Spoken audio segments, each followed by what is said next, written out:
Okay. Hey, everybody. Welcome to the Region 2 Student Conference Interest and Information Meeting.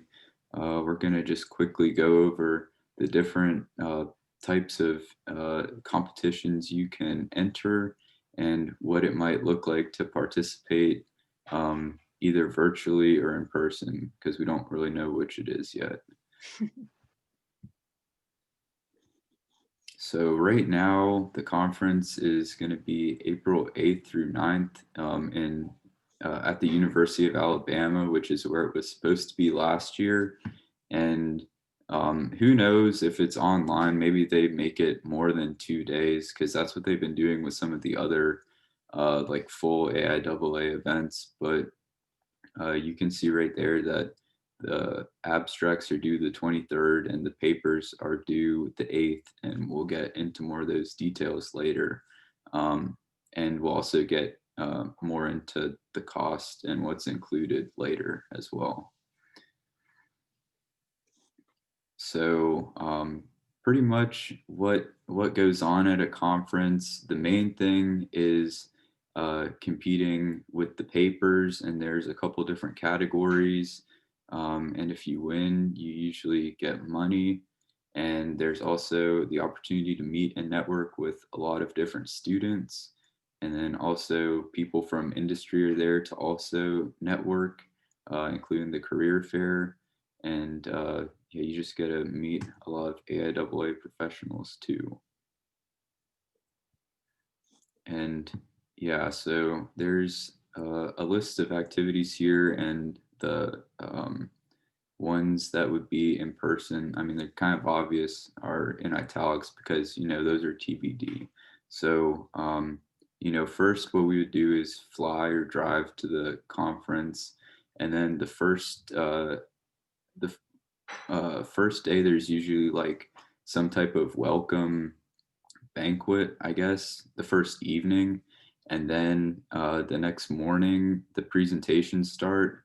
And those either they definitely go for one full day and maybe 2 full days. And then there's socials in between.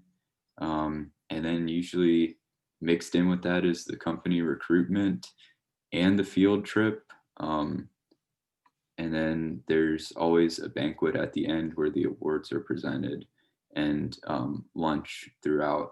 But all of that would still happen if this was virtual, except for the field trip. Really, that would be the main thing that we would be missing out on.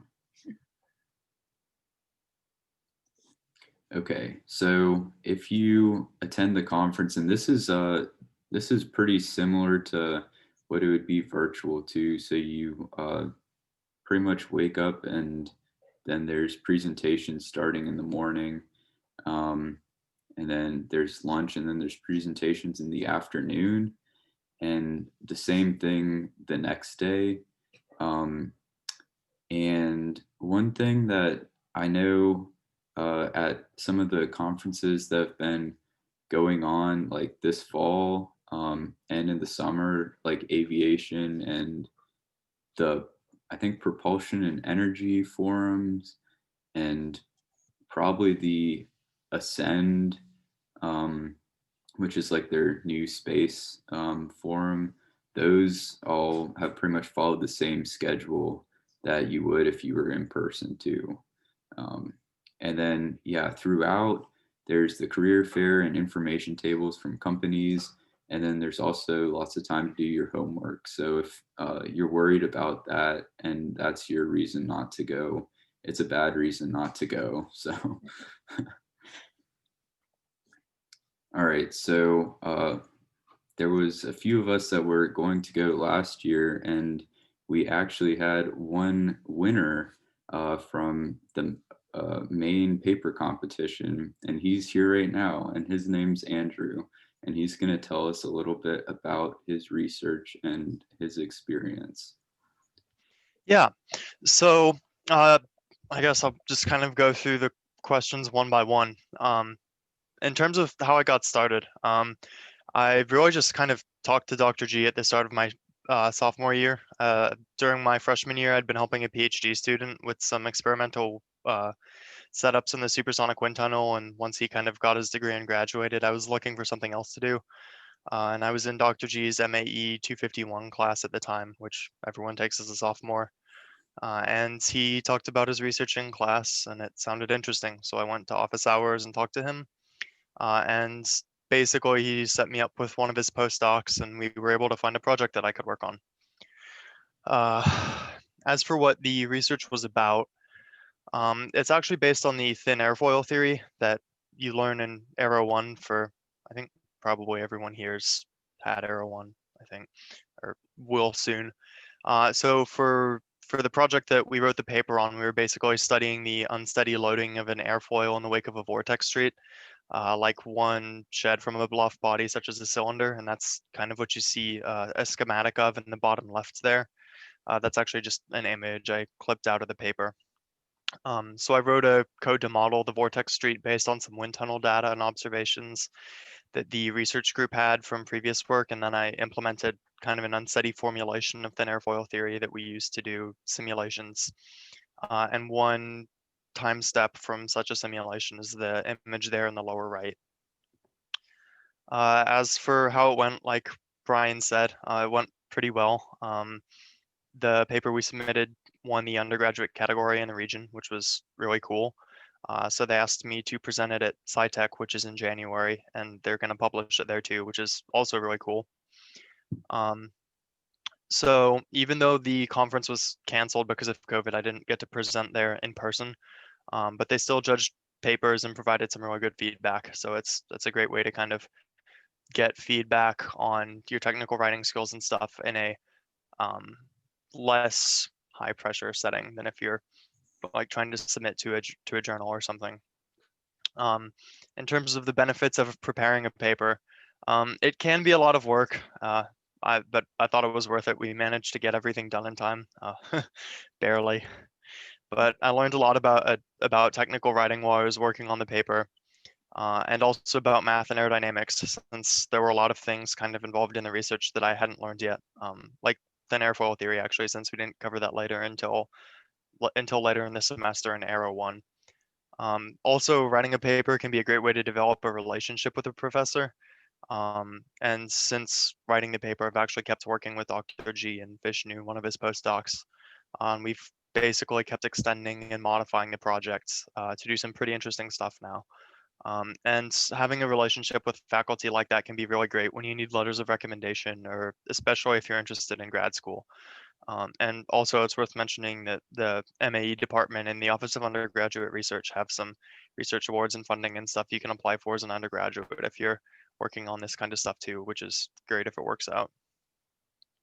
Sweet. Well, thank you for sharing that. And yeah, like Andrew said, if you win, you get to. Is it just if you win, or is it like the top few? I think Like, it's the I think it's the top paper in each category from each okay, region. that's right. Well, you get to go present at SciTech, which is like the conference as far as research goes. And we actually had NC State has had two winners here in the past 2 years.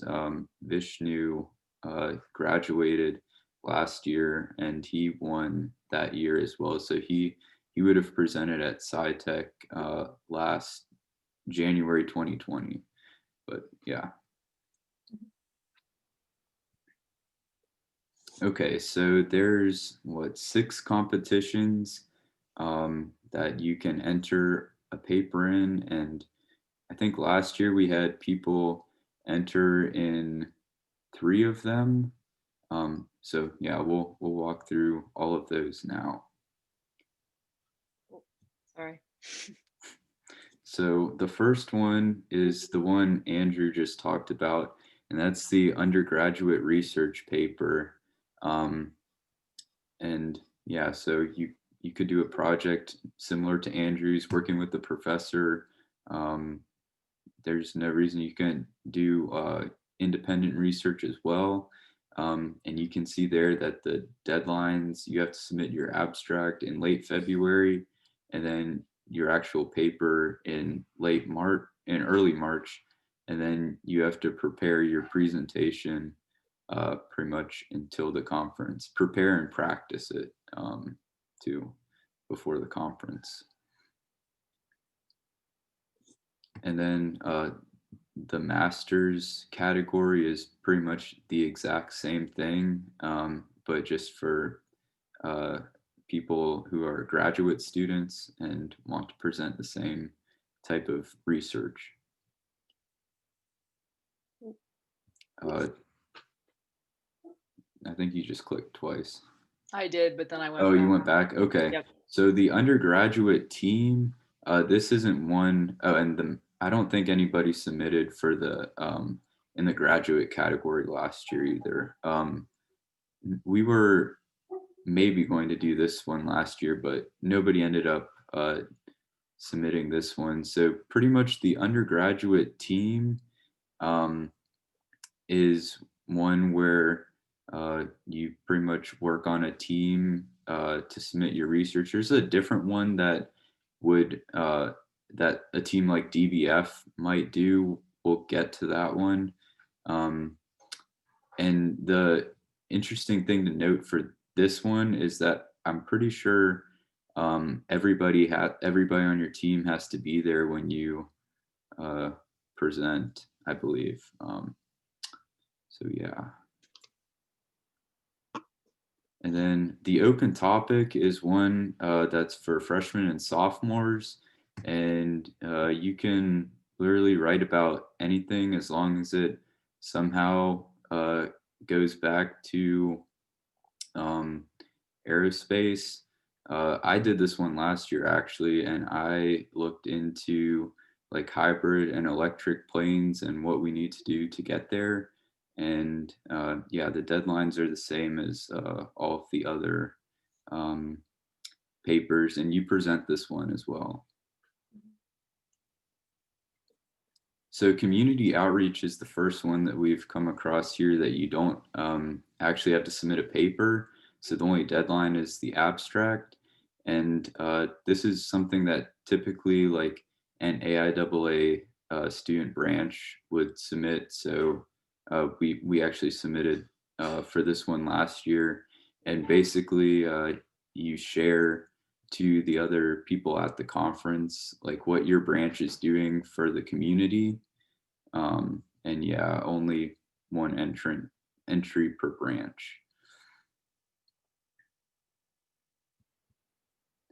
And the regional design, this is the one that like DBF would probably enter if they did.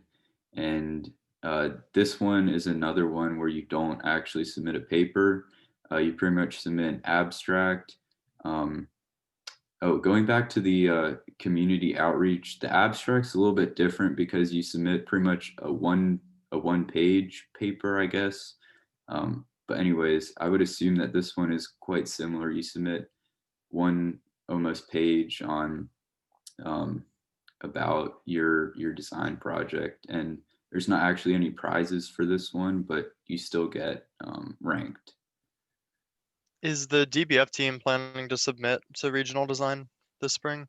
That is a good question. I mentioned it to a few of them, and I think maybe Christian might also be interested in doing that. But the question would just be the DBF competition is like the following week. So it's just kind of a little hectic. And so I probably needs to be brought up again. That's a good reminder. Okay. And then before moving on to registration and costs, I just wanted to mention that you also don't have to submit anything either. You could just go to attend and listen to other presentations and just kind of be there for the networking and just for the experience in general.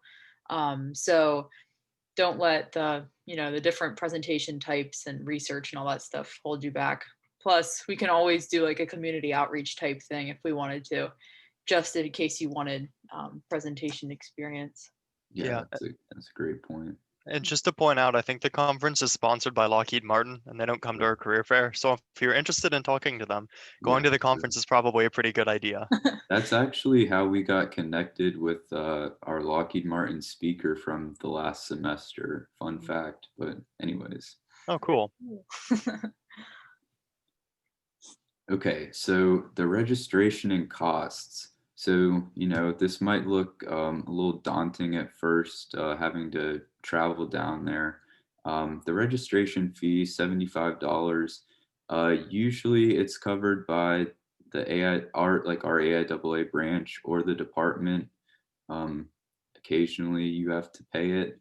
Uh, and the hotel room, it's included in your registration fee if you're able to fill up a 4-person room, and they're really helpful there. And if you aren't able to fill up a 4-person room and they aren't able to find a fourth person or a third and fourth person for you, um, there's rates like published at the AIAA website under the events and the conference. You can actually also reach out to their like the conference contact person as well.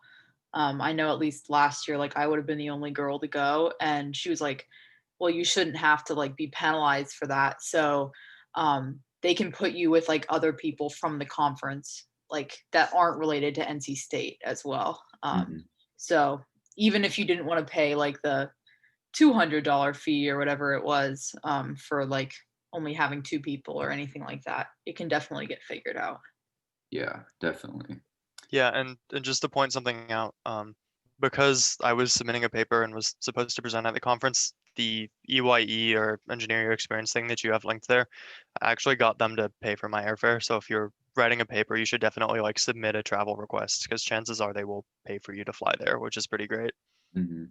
One of the only problems with EYE is you have to be like on top of it and do it like super early, because this is like at towards the end of the semester, and sometimes people really take full advantage of EYE, and they uh, run out of money. But I don't really see that as a problem this year. But yeah, that's a good point, Andrew. So the transportation is definitely the most expensive thing here. Last year, the $300 is what a typical flight would cost. If you do EYE, I believe they book your flight for you, and you can also get probably some of it covered by like the NC State AIAA will likely cover some of the conference in some way. Also, the MAE department, last year we ended up getting them to cover our flights, but it was kind of, I don't know, it No, wait, wasn't no, we didn't. guaranteed at first. We ended up, uh, they said they would reimburse us. Oh, Um, they ended up. They also suggested that we take like uh, oh yeah, a van, yeah, and Dr. Edwards or Dr. Narsiper was gonna drive. But then we really just wanted to be extra efficient and do homework, so we just ended up buying our own plane tickets. yeah. So you can kind of maneuver your way if you have enough people who want to take a van.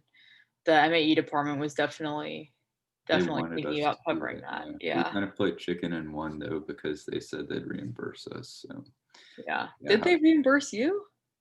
no, but Okay. They didn't reimburse me. yeah.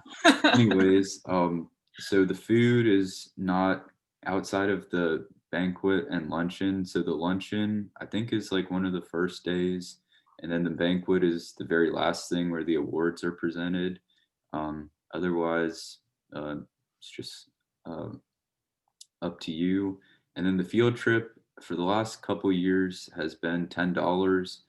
Um, Last year, wasn't it just like some tour of the university's like aerospace program, basically, which Yeah. sucks because uh, You're we were hoping that it was to go see what's down there, NASA Marshall. yeah. Yeah. So that was kind of a bummer. And they don't even tell you what the field trip is until after registration, usually. So, but yeah. And then, um, yeah, whatever else you spend is up to you. Um, the year before, so 2019, the conference was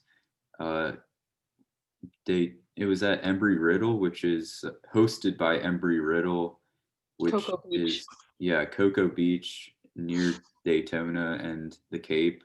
And I I remember I believe people that went said that they maybe went somewhere else besides the actual field trip too. But anyways, yeah, that's all up to you. But yeah, those are the costs.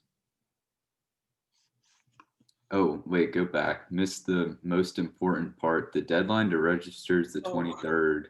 Um, but I think that it's at like 11:59 or something at night. yeah. It's the And same as when you submit your abstract. Mhm. So yeah, don't miss that. and But registration opens January 5th at noon. So mhm, if you want to get on it, yeah. that's the date. And I guess one last thing about just like whether it will be virtual or in person, who knows? Depends on a lot of things, including if NC State would let us travel, which, you know, uh, if we're virtual, if our classes are online, kind of doubt it. But I went to the aviation for the aviation forum over the summer, and it was totally online, and it was still a great experience. The nice thing is that you don't have to like really dress up or anything. You don't have to look too professional unless you're getting on like a video networking session.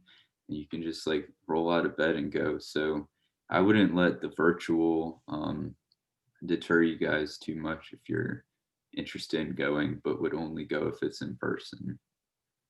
Actually, a question about that. How were the registration fees for the virtual things that Oh you've done yeah, so they far? were.